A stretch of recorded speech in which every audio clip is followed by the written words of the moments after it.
இன் தலைப்பு மனிதன் என்பதாகும்.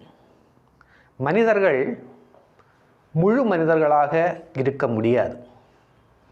பிறக்கும் போதே அவர்கள் நல்லவர்களாக இருந்தாலும் வளர்ந்து வரக்கூடிய சூழ்நிலையில் அவர்களுக்கு கிடைக்கக்கூடிய சில நண்பர்களினாலோ அல்லது வேறு சில சூழ்நிலைகளினாலோ அவர்கள் கெடுவதற்கு வாய்ப்புண்டு. தவறை உணர்ந்து கொண்டு திருந்திக் கொள்கின்றவனே மனிதனாவான். யாரும் இயற்கையிலே கடவுளாக முடியாது. மனிதன் மனிதனாகத்தான் இருக்க வேண்டும். அவனிடம் ஏராளமான குறைபாடுகள் இருக்கும். அவற்றையெல்லாம் நிவர்த்தி செய்து கொண்டு அவன் வாழ்ந்தால் இந்த உலகம் எவ்வளவு நன்றாக இருக்கும், இந்த சமுதாயம் எவ்வளவு நன்றாக இருக்கும், மனிதர்கள் நிறை மனிதனாக வாழ முடியுமே என்றெல்லாம் நான் சிந்தித்ததன் பயனாக என் மனதிலே எழுந்த ஒரு கவிதை இந்த கவிதை. இனி என் கவிதையை நான் வாசிக்கின்றேன்.